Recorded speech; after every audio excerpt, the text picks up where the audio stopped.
Well, the very first thing that happened was they could get me a hat, but they told me they couldn't get me shoes because no girls had been out in the plant since World War II. So there were no safety shoes. There were, they could find me a hat and glasses, and I should just wear some kind of big shoes or closed shoes. So that's what I did, and I walked in and I got taken up to the IE office, and the boss told the big boss who brought me down he didn't want a girl working here. He said, just take her somewhere else.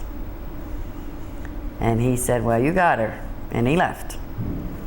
Well, that was my very first impression was, oh boy, this is gonna be a good job, right? And he refused to talk to me for about a week. Totally. Just wouldn't talk to me. And all the other guys in the office were great. They took me out in the shop, took me around, introduced me to the foreman, to a lot of the men, and I got assigned in particular to one guy who spent 3 days showing me the system and what they did, and he said, and you'll pick it up more as you go along. And the second week I went night shift by myself. And so I kind of got in my mind that they were trying to do a job by fire, you know. And I talked to my dad a lot about it. There were a lot of frustrations in the beginning, but I had recently gotten divorced. I had a little girl, and I just decided this was good money, and I was going to do it. And no matter what anybody had to say. And I made up my mind right then and there. I was going to do one thing he always taught us: treat everybody exactly how they treat you. So if guys were nice to me, I was nice to them. If they weren't nice to me, I wasn't so nice to them. And that's exactly how I pretty much spent my time in the steel. And I met a lot of very, very nice people, who a lot of whom are my friends yet today. And but in the beginning, it was rocky road. What do you see? I never thought I'd see it. And you asked me before when I honestly think that we could have kept some portions of this going had they put some money back into it at a much earlier stage than they first started talking about. And I honestly think, if nothing else, it could have remained a mini mill and been a very viable business as a mini mill. And there were various deals that were offered, and they didn't take them, and who knows all the ins and outs. But I think even with the people who were there, the steel workers that were there, who knew what they were doing with running mills, I honestly think they could have made a mini mill out of it and kept it going, even if they brought in slabs from somewhere and competed with some of the other little mini mills around here. And I wish they would have did that enough to keep the place open a little bit, because to me, I think it is so sad to think that just all the hardships that went on over there, and all the lives that were hurt.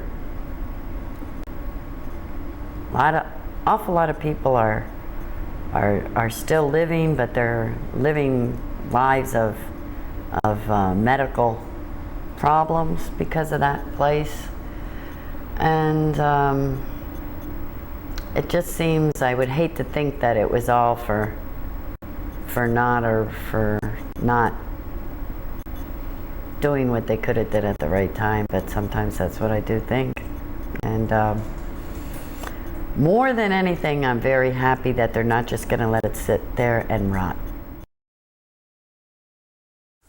In my time when I started, I'd say it was around 22,000 people at that particular time. That was in early 50s through the 50s. early 60s that were working there at that time. And even got maybe a little bit, 65, maybe they got up to about 25,000. And it stayed there for a good length of time, the amount of people working there. Well, starting with Pop, he had like from 1912 to 1954 when he had a heart attack. So he gave him 42 years. And going down to Steve, another 40, 41. Going down to Andy. Andy was the most, I think he gave him 46 years. And then going down to Frank, George, Mike, Al, myself, I gave him 43 and a half. And my brother Emil, 40 years. It come to a little over, I think it was a little over 400 years. My oldest son spent 2 summers there. He was going to Lehigh University studying civil engineering, and 2 summers he worked in a blast furnace department where my other brothers worked. So it just continued on year after year after year. That somebody was always working there. One of the Czech brothers. How that came about? Going back, I think it was around 1975. Yeah, there was an article from a family in Steelton, Pennsylvania. You know, at this side of Harrisburg, by 3 Mile Island. And they were working for Bethlehem Steel in the Steelton plant. And the man made a comment about 7 people in one family working for Bethlehem Steel at the Steelton plant. And he asked, could anyone top it? Well, my oldest brother got a hold of Bethlehem Steel and an article, and outside of my pop, what made him the first one, we had our picture taken in the blast furnace area with 9 brothers working for Bethlehem Steel all at one time. My pop was deceased at the time. He had a heart attack on a blast furnace G in 1954. But we topped the people from Steelton with 7, and we topped it with 9 of us. Well, that's an interesting question you just asked, because I was just out in Pittsburgh on union business recently, and I was walking over to Monongahela, and I was looking on the I-beams there to see where, in fact, the steel was made that built that bridge.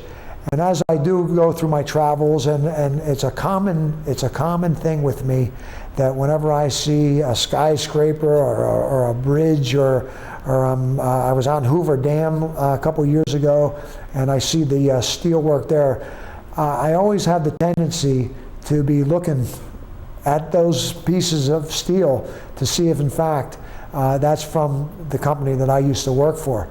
And every time I look at these things, I get a flashback into my mind of how, you know, the process of going through the hot metal with the iron ore and the coke, going up through the skip at the blast furnace, you know, how hot metal is made, and of course being poured into the molds, and then through the soaking pits down through the mills, and ultimately out through the beam yards.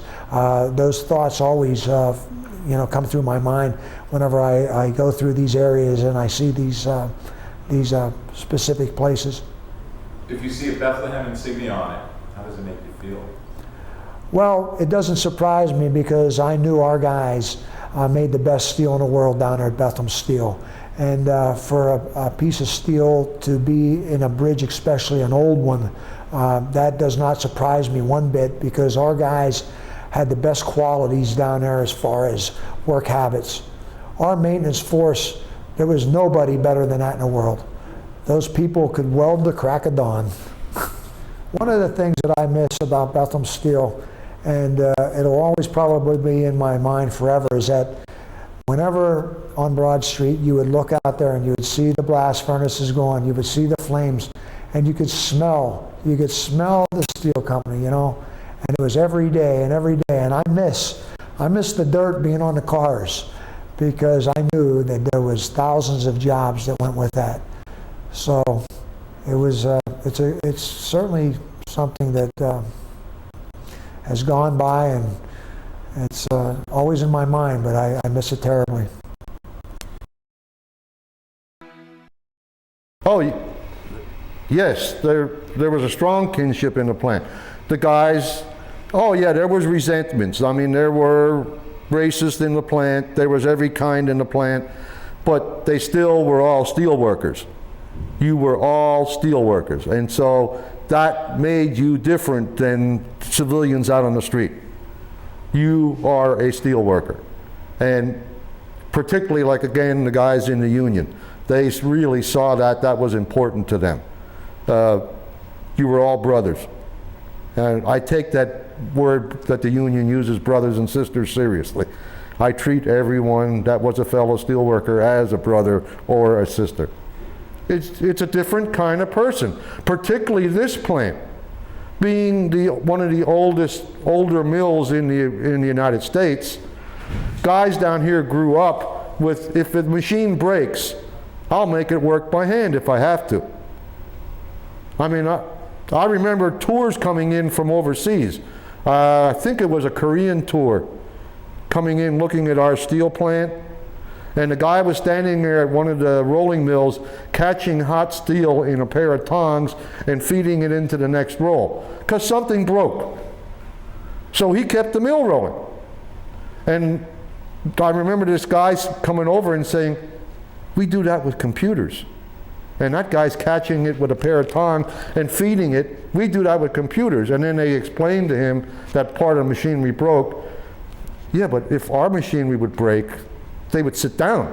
Well, not here. This is an old mill, and we got a work ethic here that is totally different than anywhere else in the world.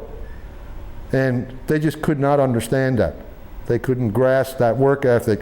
And that grew on you, whether you were that fourth generation steel worker or a first generation steel worker. That ethic grew on you just being around it.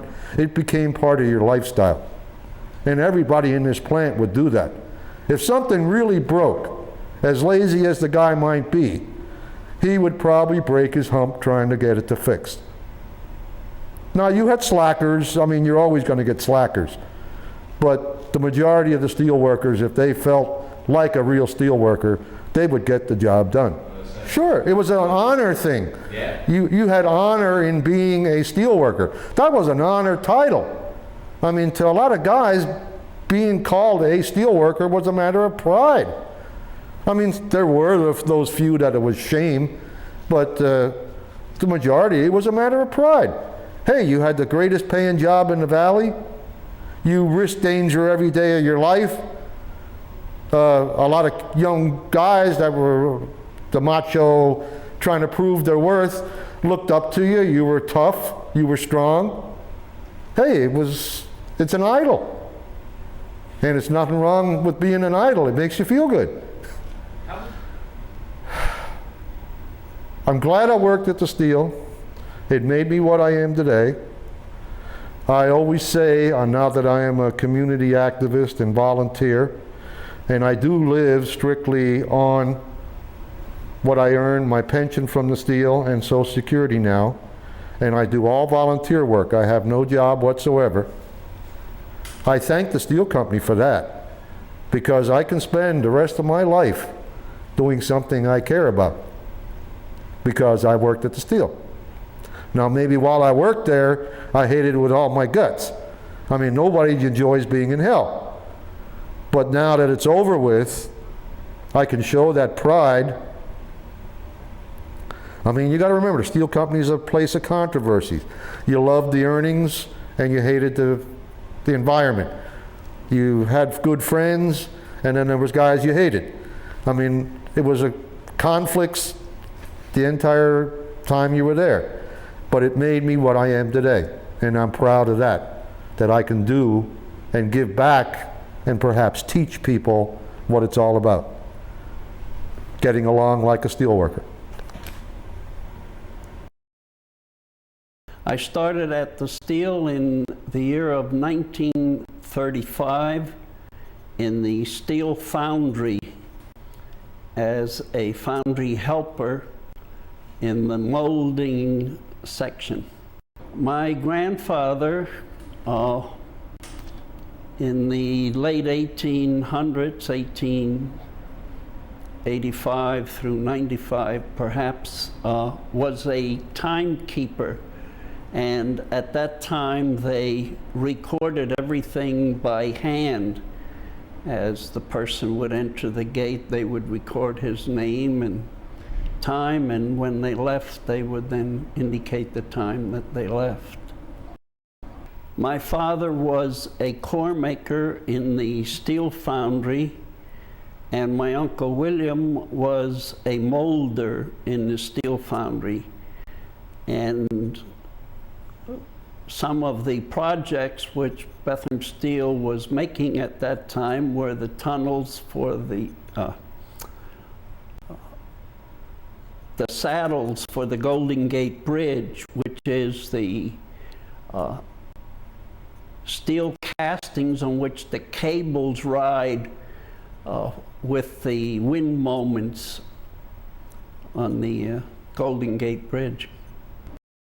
I was proud, I think, in a way, to follow the footsteps of my dad, who was a core maker, and my uncle, who was a molder, both craft type jobs, and both of which they specially trained for them, and I became a helper then and worked a lot with my uncle, who was a molder.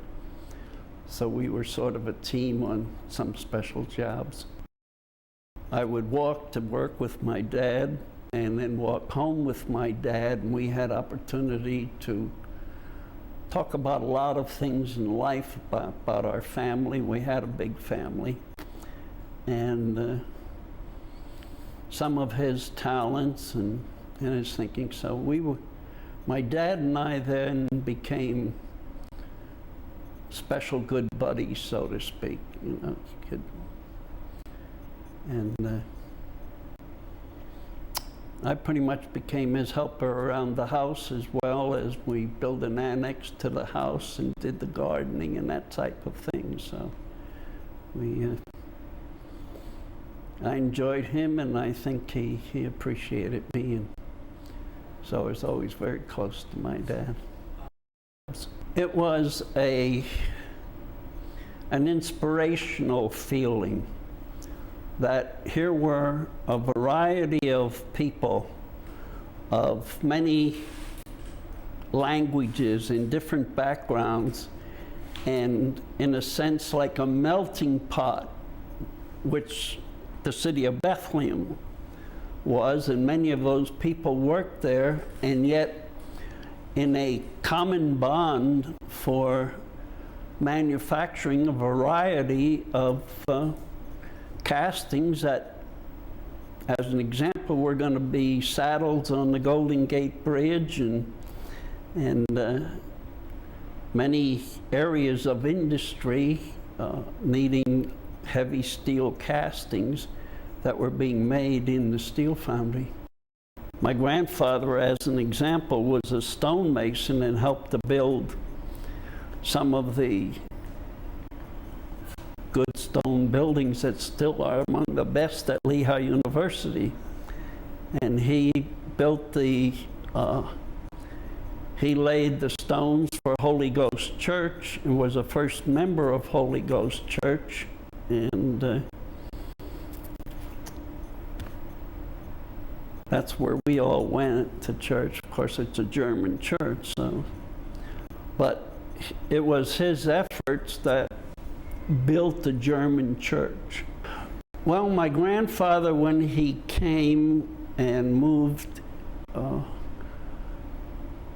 on 8th Street and Broadhead Avenue, which is directly adjacent to Lehigh University, the boundary of Lehigh University and the next thing, When he came and he bought property, then he bought actually a half of a city block from Broadhead to the alley and north to the wooded area, and said, this is where my family will live, meaning his aunts and uncles and his children and so forth. And he had this half city block, really, that he looked, and therefore would have the family together.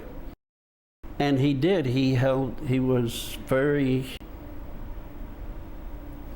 concerned that the family remained family. And every Sunday, as an example, was family day at his home. And there was no excuses. All those who lived in Bethlehem, and most of them did, gathered at his place every Sunday, and the children would be entertained in different games, and the adults would be together as his guests every Sunday. And he had wild cherry trees and elderberry bushes and so forth, and made some of the best wine. And Sunday was then also a sharing with the fruits of his labors in that direction. And they would all have their drink of wine with him, and that was family day. At home. At home, yeah. A lot of people from different departments that I knew, and those that I didn't know, I really found. I worked at trying to find something that I could communicate with them and find out what they did at the Steel, and then relate to the total picture. And then I would try to encourage them, really, and tell them how important they were, because they fit into it like this. And without every one of them, in effect, and the different talents and so forth together, the product never would have been there. And that, therefore, each of them, with their skills or with their talents or with their homeland knowledge, which they brought with them, contributed to Bethlehem Steel making one of the greatest contributions in the many things that they built. Yeah. So the top level supervision, I think, did a great job, and I think the workers likewise really contributed greatly. And that's what I think Bethlehem is. People who contribute greatly to our community and the background of our community. And we've just had a great mix of immigrants and so forth that blended together beautifully to make Bethlehem really a very special city. And I think it still is. And I think our youth really have a responsibility to continue to accept and improve, really, the relationships with the different nationalities and so forth. And hopefully that will continue and will happen. My family moved down here in 1942. We moved in to a trailer court right adjacent to Pembroke Village. And my father worked in a foundry in Weatherly, and there was no industry there beside that little foundry. And he was offered a job down here when he came, and they trained my father. He worked in the daytime, and then in the evenings he went to night school at the vocational school that's not in here anymore. And then he graduated from there, and he became a welder, and he welded down the steel company all his life. The first day I walked in the gate, I met another friend that lived in the village with us, and I I thought it was really a good job. They gave me a pair of safety glasses, gave me a pair of helmet and shoes and a safety talk, and they gave me a job to sweep out an area 12 by 12, and I thought, man, this was really a good job until the next day. Then I went home and I told my dad, I said, Pop, I said, guess what? He says, what? I said, I start in a steel company Monday. He says, where? I said, CSL. He said, that hellhole. Well, they never told much of it. It was amazing. I mean, there was thousands of people all over the place. It was like a big city. You couldn't believe it. I mean, hundreds of bricklayers throwing pallets around. It was something that you never seen it before. You know, it was amazing. You go in 2 and 4 open hearth, and there was 40 of us from the labor gang, and there was like 100 and maybe 300 open hearth workers tapping furnaces and shoveling these big barrels of dolomite and nickel ore. I had no family, but there's one thing that I wanted in life was a Harley Davidson. And that's what made me stay in the steel company. Then we had to go long distance. We had Georgia buggies where you had loaded it up. And we used to go all the way up from Lehigh to the bar mills with a Georgia buggy on a Wednesday. And you load it up with tools and boots and all your equipment. And we go up there and we would work all day long. And we're down the cellar cleaning out the flues, and you can look up and see the bars rolling over top your head. And then that's where we met the other bulls, we used to call them. These guys up there throwing them their big hunks of iron in the bar mill by hand, the hand mills. And the guy says, man, you got to be crazy to do this. I said, they're probably up homers too. And that's a lot of people came from the coal regions down here for work, you know. I went in 1970s to the trucking department, and it was in Lehigh plant yet. Then shortly after I was there, maybe 2 or 3 years, then we moved down to East Lehigh. And it was all right, you know. And then we still had some of them old bosses. You know, do it my way, not the easiest way. And we just did what they told us to do, and that's it. I had a Hungarian boss who was my neighbor, and he came from Hungary, and he was right from the Ellis Island into the steel company.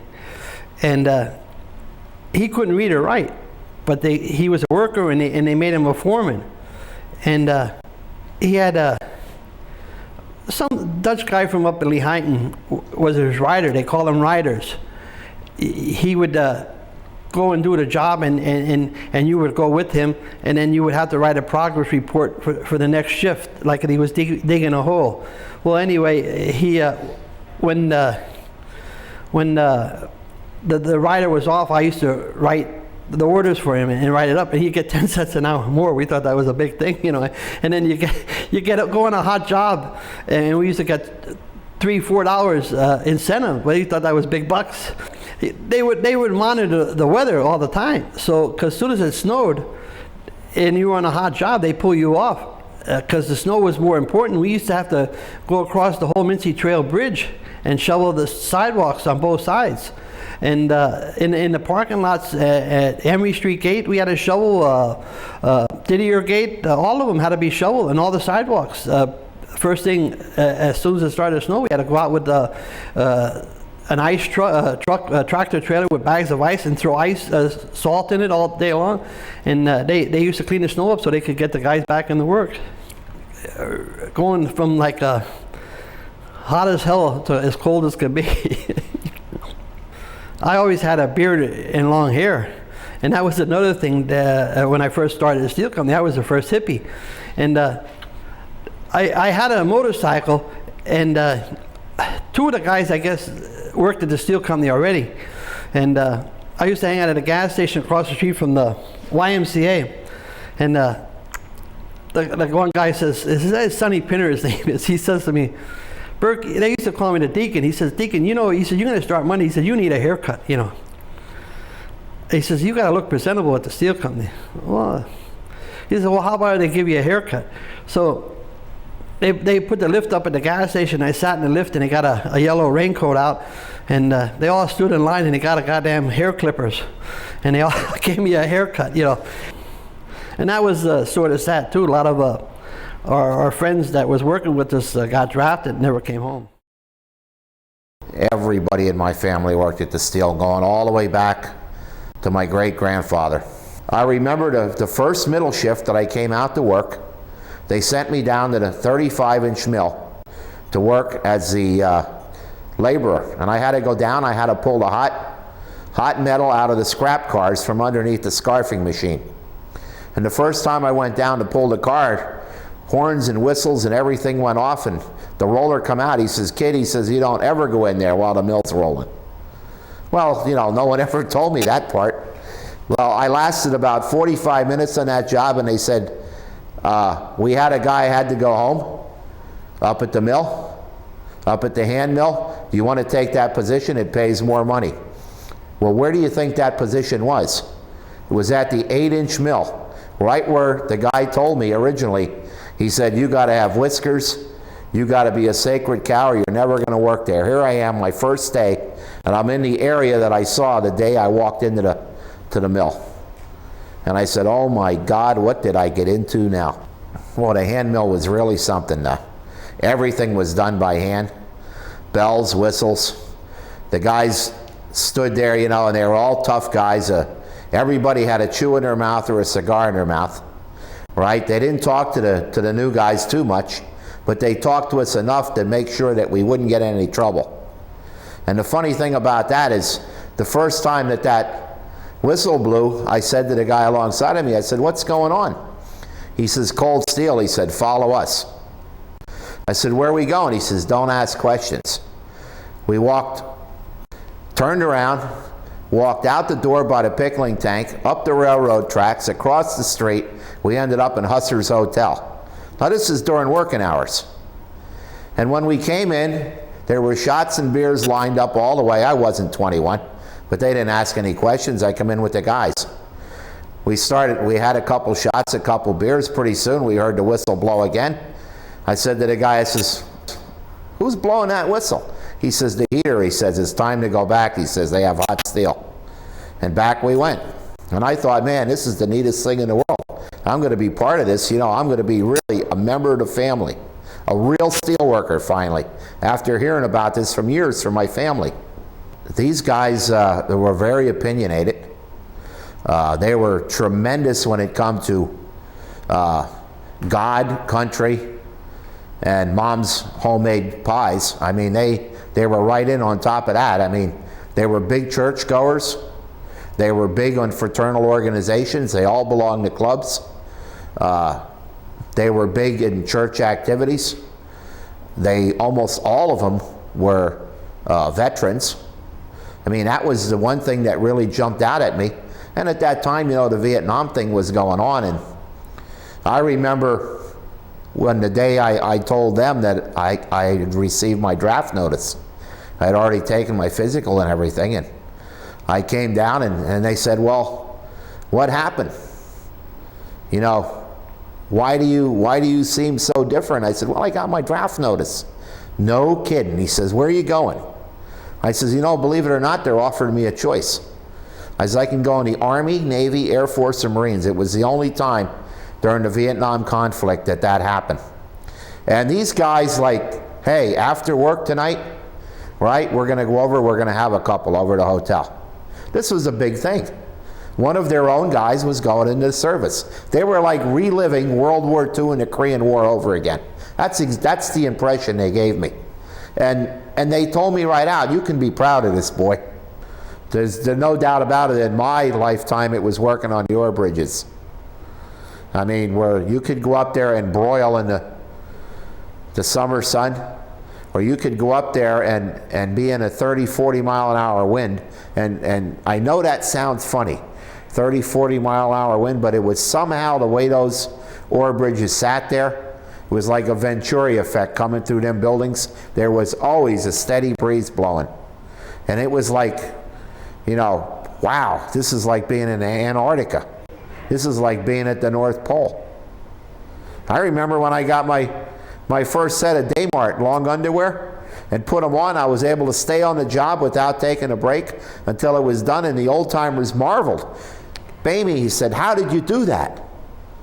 I says, "You'll see tonight up in the washroom." I took everything off. There I am in my blue Daymart, head to foot, socks right down to the gloves. Wow, what is that stuff? right? Pretty soon they all had it. And you know why? Because nobody wanted to be up there under those conditions freezing their butt off. If you wanted to see something, you should work the hotbed at the 35-inch mill. Yeah. Where you were rolling like stuff up to 12 by 12, red hot, 4 across, and you're taking it off and you're hooking chains up. Unreal. You had to wear long johns or you were finished. You'd wear heat shields. Same thing on the bung furnaces up in the alloy division. I had a buddy one time, I was chaining up, he slipped, he fell in. All we were doing was moving some hot bolsters on the bottom. There was no steel there. He fell in, he hit the bottom, he immediately erupted like a torch. The best thing he did is he held his breath. And Doc Peters told me, he says that's the only thing that saved his life. He held his breath, and as soon as he hit the bottom, he jumped up. It was only like 4 foot deep. It was one of the lower ones, and I was able to grab him by his arm and pull him up, and we beat the fire out.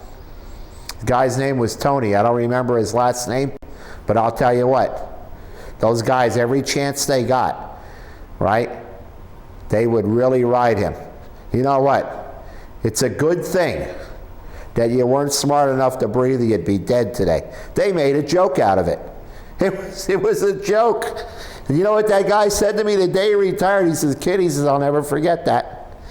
He says, "You know what?" He says, "I'm going back over to Italy," he says, "to see all my cousins and stuff like that." He says, "I wouldn't be going back if it wouldn't be for you."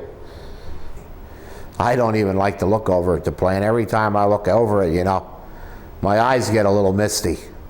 When I realize, you know, there's where Joe got hurt in the crane. There's where so-and-so got killed at the blast furnace. There's where so-and-so got killed at the electric furnace. You know, and these are things that, you know, they live with you. You never forget them. There's where I almost got killed one middle shift. Almost got caught between 2 moving cranes. Right? Jumped out of the way at the last second. You know, all of these things, they come flashing back to you. I mean, you know, you hear Vietnam veterans talking all the time about flashbacks.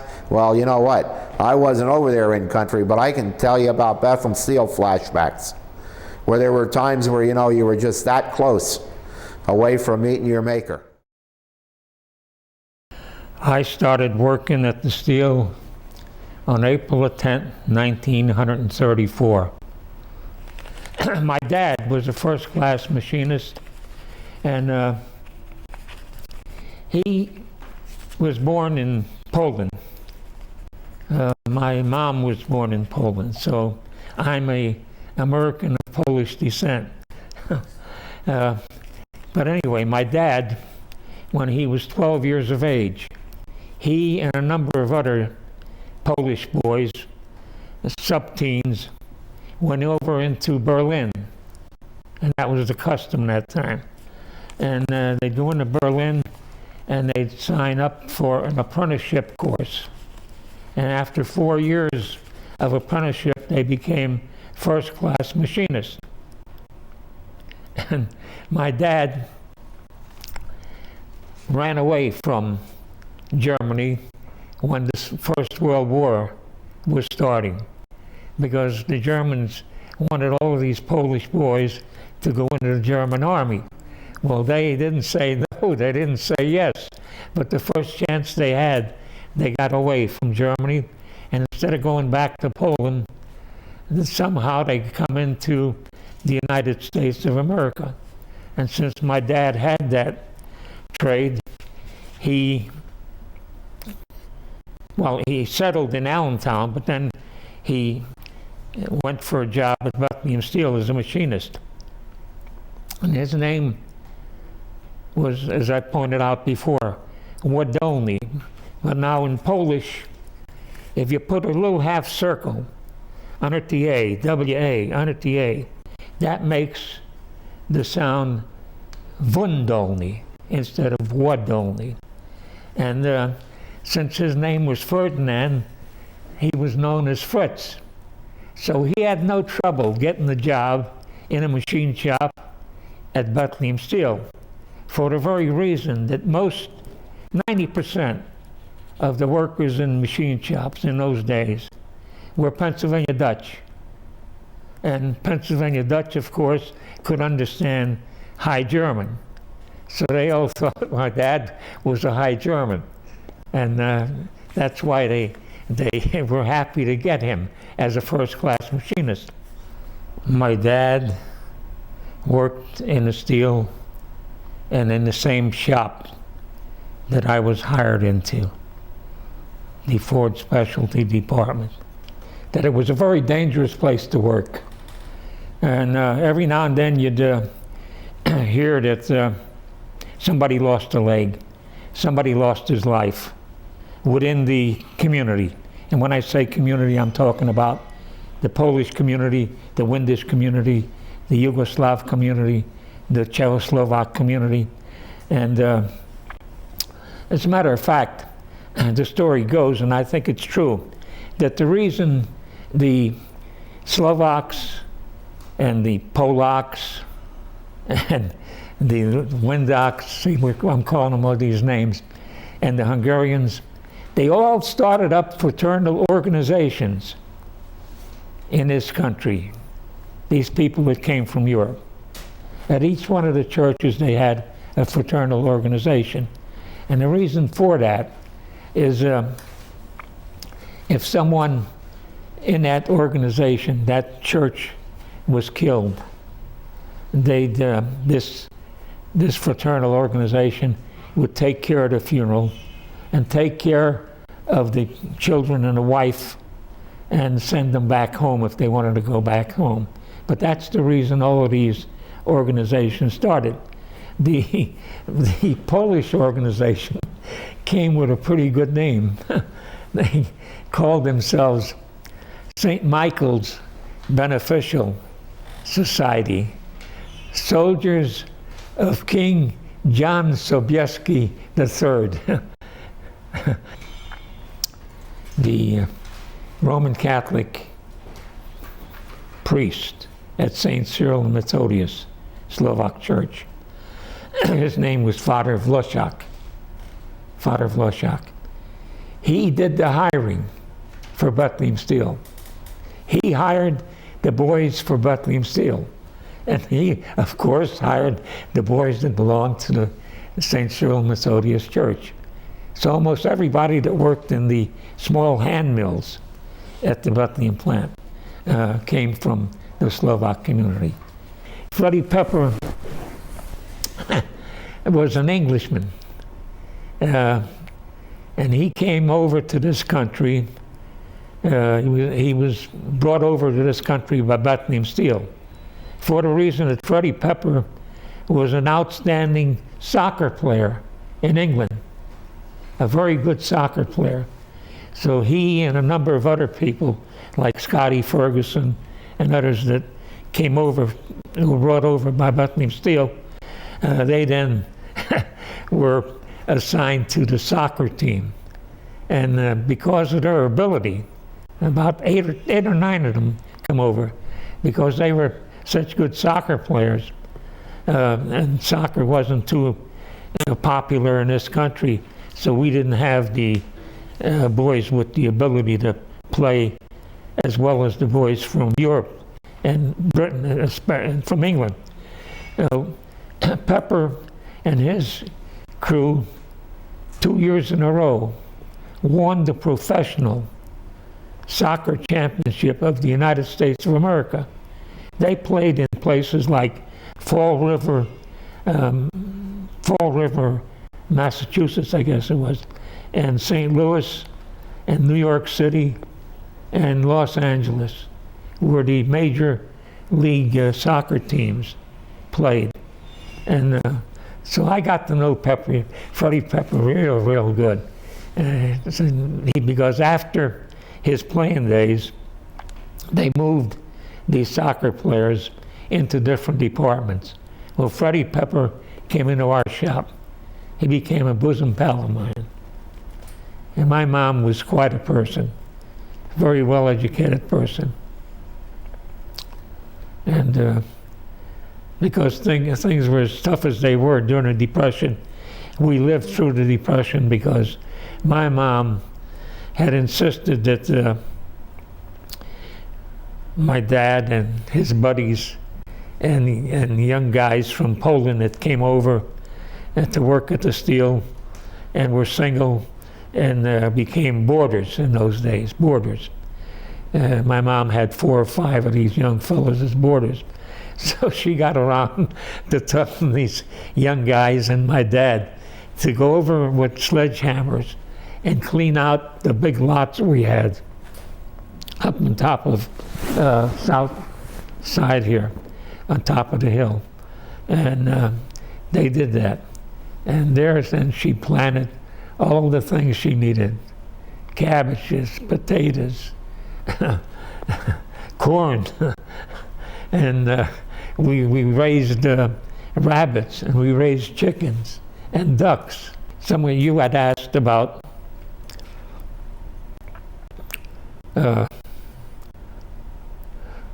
did we have bathrooms, drinking water? No, you had an outhouse. Everybody had outhouses. You tried to keep them clean as you could. And you had to empty them every now and then. That was quite a job. You didn't have a commercial guy coming around to clean up. It would be either Dad or some of the boarders that would have to do this. They put cloths on their noses to keep the smell away. But as far as water was concerned, we all had pumps. But real good water. And in those days, we didn't have refrigerators. If you had a couple of bucks, you could get the Iceman to drop off a chunk of ice. But if you didn't have the bucks, what we did, we'd get our butter and other things that you want to keep cool, and we'd put it in a basket and put a rope on it at the well and let that down all the way down near the water, because that was pretty deep, and that kept everything nice and cool. Yeah. No showers, no bathtubs. We had the basins, round basins. You go in there and you wash. And I used to hate when my mom used to wash my hair. She'd be so rough, you know. But maybe that's why it's growing so good. There was a Russian family, a Slovak family, Italian family, Polish family. I'm going for about a block. So I'd say there was 20 families, and with their children you might have had roughly 100 children. Everybody had, 4, 5, 6. Some of the Slovaks had as high as 10, 12 children. Yeah. Everybody you met was nice. You knew just about everybody in the South Side. The business people were beautiful. You don't see that today anymore. I started at the Bethlehem Steel in 1947. I only started as a part-time worker, and I was put on full-time, and I stayed for 32 years, and now I'm getting a nice pension from the steel company, and they've been very, very good to me. They were all immigrants, and they were Polish, Slavish, Hungarians, Windish, Lithuanians, and they all had nicknames. My father was Hunky John because he was the Hungarian, and the Windish people were the Windaks, and the Polish were the Polacks, and there was no thing about, people didn't think anything of being called a nickname like that, and they just called him all the time. Oh, hi, Hunky John, My mother didn't work. She had too many children. She couldn't work. I had one sister. There were 7 of us. Well, there were really 8, but my mother had 2 sets of twins. The youngest set of twins, the one baby died, but so there would have been 8. And that one was a boy, so there would have been 6 boys and 2 girls when they were going to just start the union. And That was a very bad strike. But my father would tell me that one time they had a strike in 1911. And they weren't striking for anything but better working conditions. And he said that was very, very difficult strike. He said, and then they were all out here on 3rd Street, thousands of men or hundreds of men out on 3rd Street, and then the state police, they brought the state police in from on the train, and so they opened the gates wide, and the state police came out, and they had horses, and they dispersed them, and that was the end of it. They didn't get what they were out for. They were working for only better working conditions. I just met somebody who said, why don't you come and work at the steel company? I said, well, we need people out there. Imagine that. They asked me to come. I went for an interview and I got a job right away. And then I got up to the 5th floor, which was that beautiful 5th floor, and it was just the nicest place to work, and the people were just great. I worked up in the executive dining room. I waited on Mr. Grace and all the people that were his aides and vice presidents and so on. It was a beautiful job. It was even fun to go to work. And we had everything. Our uniforms were given to us. Everything was spotless. They had a Austrian-Hungarian chef, and he was absolutely, things just went his way, and he had that place so spotless. And it was a busy, busy place. And I remember when they had the 50th anniversary of his wedding anniversary, Mr. Grace's, and they had everything just so super deluxe, and tables were all decorated with fresh flowers and gold decor, and even the curtains, they put gold lame curtains up. It was beautiful. One time they even had the Bach choir. That was Ifor Jones was the head of the Bach choir that time, and he had the Bach choir singing for Mr. and Mrs. Grace. And Mr. Grace was absolutely a super guy. He was really, he looked like he was going to eat you alive, but he wasn't. He had a good sense of humor.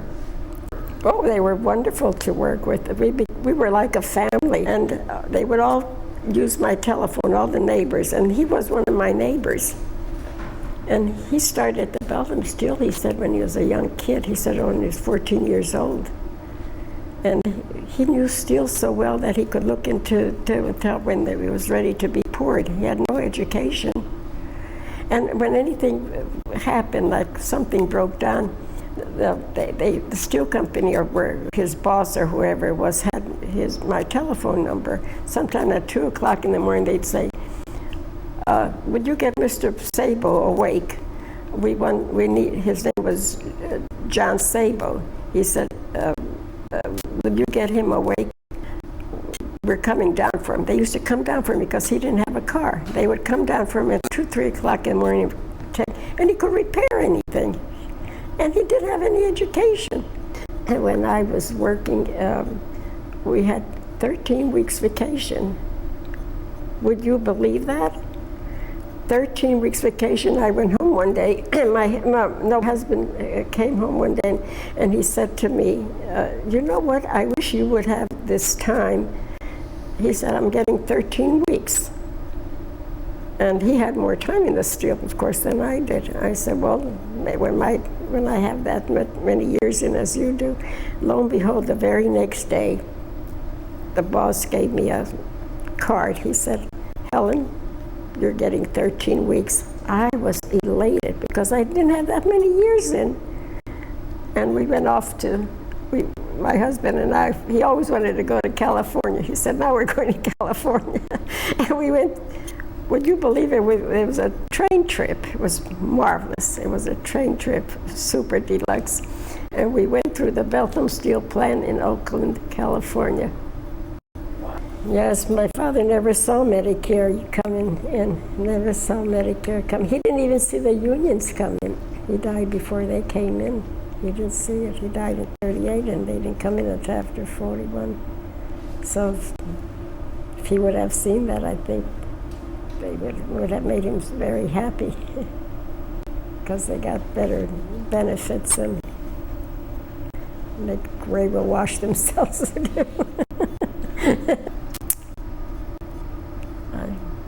I feel so sad about what had happened because it was the lifeblood of this town. It built this town, and these immigrants came over. Not only my father, but thousands of them came over. And that's why you see all these ethnic churches on the south side. The first thing they did, built churches. No matter how poor they were, they built churches. There's church of any denomination here on the south side. And the south side market was here. Oh, this was a busy, busy town, all because of the Bethlehem steel. Well, it was very large and very complex business, and it was so highly regarded in the Bethlehem community. That was a first and general impression. The second, since I grew up in West Virginia, coal is the heart of the industries in West Virginia, and I was always knowledgeable about the fact that the steel industry was a major consumer of coal and different industries, and Bethlehem Steel, of course, through its Bethlehem Mines Corporation, owned coal properties in West Virginia. Indeed, on Joanne, my wife's family farm, there is an outlet, a vent, where a Bethlehem mine came under the Harner property in Morgantown, West Virginia, and I was, of course, aware of that. So I had many early memories. Friends who worked for Bethlehem Steel over the years, certainly before I joined Bethlehem. They're just a very highly regarded company, and one that I came to know much more about as the years went on. We hunt and fish active as a family, and can't remember a day in my life that hunting and fishing were not a part of my life. From a childhood to the present time. All that's just immediately accessible in the Lehigh Valley. And so in that respect, it was a very easy move. The educational programs here were excellent. We had two sons then, Kevin and Jim. They both attended public schools throughout to elementary school, Calypso, and to Nichman Junior High and Liberty High School, and went on to college and law school themselves after that. But we and Joanne became very active in the community and finished a graduate degree at Lehigh in education. So the transition was an easy one, Bruce. The community was a very open community, very hospitable to us. We decided to live in Bethlehem. We wanted very much to be a part of the community versus living in one of the surrounding areas. And that turned out, I think, also to be a very sound decision. I remember, most importantly, that Kevin and Jim, our two sons, were very happy and satisfied in their schools and their schools' work. And Joanne had become, my wife, had become very active in the community and several different organizations. And she's in her own right as a very natural leader and served and continues to serve in important leadership positions as part of her public service interests. So my family was very well settled and adjusted. I had started a gradual move from, lawyers are often thought of in two ways, as either litigators or as corporate lawyers too. And I had started increasingly doing some corporate work. So I was both on the litigation side, but starting to do corporate work. And what I remember was that transition into corporate, and the then senior corporate lawyer and corporate secretary is Mr. Robert Sonneman, who became a mentor, and it resulted in 1975, 1976, I was elected an assistant secretary, and then when Mr. Sonneman retired, elected secretary of the corporation. That was a very, very significant change because it meant that I was dealing directly with all of the senior officers of the corporation and with the board of directors regularly, and attending their meetings, and in my capacity as corporate secretary, but also by then I was an assistant general counsel. That was a very significant professional change. Bethlehem, the business of Bethlehem, was pretty much a continuation of the integrated steel business, the coal and iron ore businesses that we were in, and we were doing some by dollar volume, limited acquisitions that spread out the overall portfolio of Bethlehem's assets. Family pride, certainly here in Bethlehem, when we had visitors or guests, if I could arrange plant visits, would always do that. So, learning the complexity of the making and the treating and the shaping of steel was, I mean, that was quite a learning experience, and I'm still learning about that enormously complex process. But I did visit, had a presence as much as work permitted.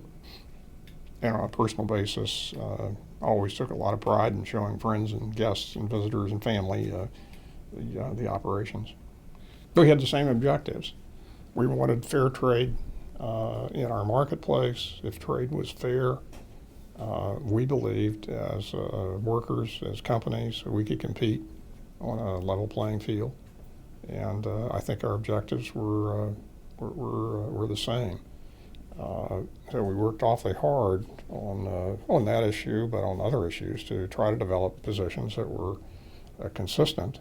And no one worked harder on international trade than the United Steelworkers and the leadership. And it was company-wide, it was industry-wide. We achieved some success. That would not have been possible. This is not a Republican-Democratic issue. It's an American issue. It's a bipartisan issue. That just would not have been possible unless the steelworkers and the companies had worked together. Mm-hmm. No, I am deeply, deeply grateful to Bethlehem Steel, to the women and the men of Bethlehem Steel, the leaders of Bethlehem Steel. That's why we've stayed in this community, and we'll continue in this community. We're deeply appreciative and grateful for everything that was done for the Barnetts. So this is now your home? It's our permanent home and will be. At that time I used to be a presser, pressing pants. Well, then I saw an ad in the paper for Bethlehem Steel happened to be hiring at that time. I went down, put my application, got hired. And that, when I started there was 1964, I think it was. I was a lidsman. Well, when you first start, it's like you think you're in hell, because you're going on top of a hot furnace that is like, maybe you wear wooden shoes and all, because you can't walk on your regular feet because your shoes get too hot. So they give you wooden shoes to wear on top of it. It's like maybe 170 degrees up there on the surface. Work in a clothing factory, you know, with all women and stuff. And you walk into Bethlehem Steel, my God, it's like, you know, like, it's hard to explain until it happens to you. It's like playing in the majors. Yes, like I was going to the top of the world, right? Yeah, that's as close to hell as you could be on earth. Honest to God, my sin was all the time. Well, if I die, I know what it's going to be like. If I go down to hell, it'll be just like this. Well, all the guys I worked with were mostly all Spanish. Almost all Spanish. Juan Carreras and those guys, they're all Mexicans. They all became, you know, we all became like a team to work together. They all liked me because I was running, I was working out all the time. They liked me because I thought I was a nice guy to get along with. I never tried to push my way around like I was a tough guy, even though I was boxing at the time and all this tough stuff I was doing. I never ever taught like I was tougher than they were. And I worked there for maybe 2 years or so, 3 years, and I saw a posting for rigger welder. Well, I got in there. Oh, I love the riggers. They were the best bunch of guys I've worked with. I'm not saying that because, you know, I'm in front of somebody. It's they all loved each other. The riggers was like an adventure. I mean, every day it was something different. Every day you come to work, You got this bus outside and take you to a job where you're going to go. It's like not working. It was like having fun, but enjoying working too. And they could do things. Riggers did things like I could never imagine that could be done by human beings, you know. And they're very, very, very dangerous job. Nobody realized it at the time. You don't think, oh, riggers. They did jobs that were dangerous all the time. If you weren't always alert and always watching, you never knew what could happen. It's amazing the jobs we did and the things we did. It was sitting in hot inside a furnace that was, it wasn't off. It was just kind of knocked back.